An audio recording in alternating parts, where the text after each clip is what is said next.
Right, I'm just going to try and explain the storyline and shit and everything that's going on, or at least like the thought process to me. Like, this is where we're at in a minute, all subject to change.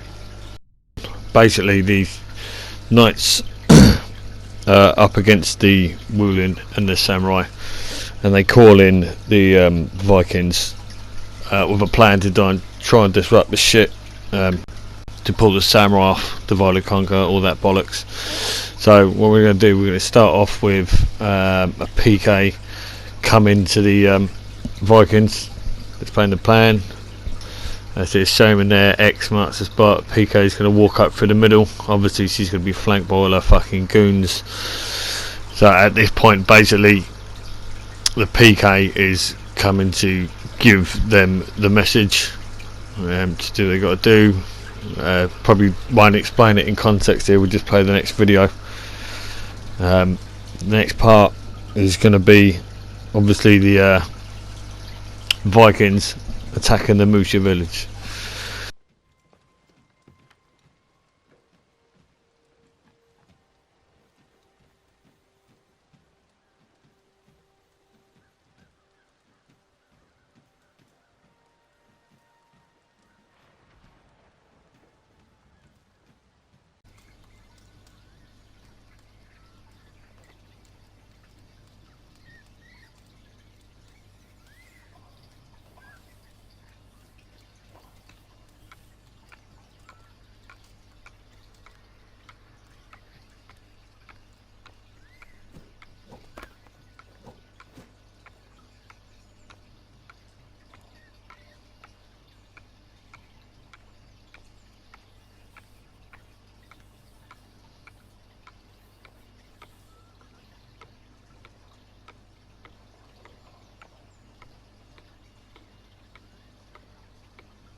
So if we go with them taking him hostage, which I think is probably the best thing in a minute, next thing we're going to do is we're going to cut away to the samurai, obviously hearing about the attack on the village, and it's going to be kind of peace and harmony, blah blah blah blah, a few people, and then they hear about it and then fucking run off.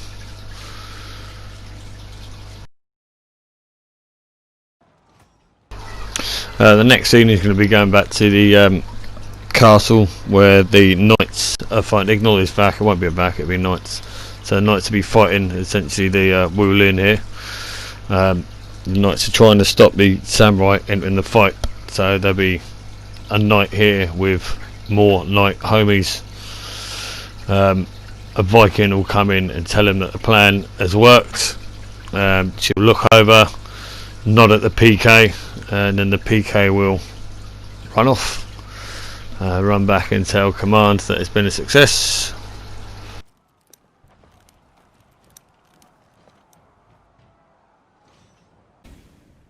It takes us to the next scene, which is going to be whoever is in charge, probably a warmonger in charge of knights, all surrounded by knights.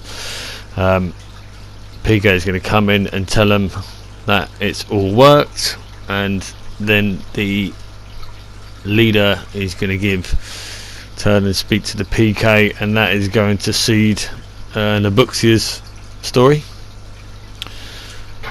So we've got PK arc, we've got a Musha arc, we've got a Kensei arc, or anywhere in between. We've got them three kind of things with this overall running narrative. So the Vikings are pulled in, the Knights have pulled in the Vikings to split up the samurai and the Wulin.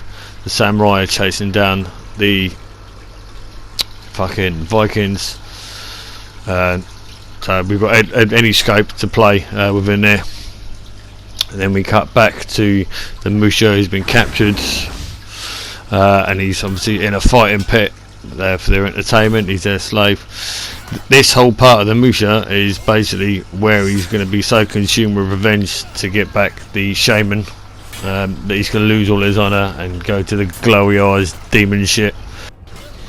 So Kensei is obviously going to be trying to get him back, and I think him being off a chain and losing his honour might be an issue. But what's to say that the barbarians don't fight between themselves? They don't want that fucking weird blood glowy bitch shit in charge. Yeah, mate, you got scope for fucking whatever stories we want to tell, but that's just the timeline of where we're at. So if anything fits or you got any ideas, that's all good, let's hear 'em.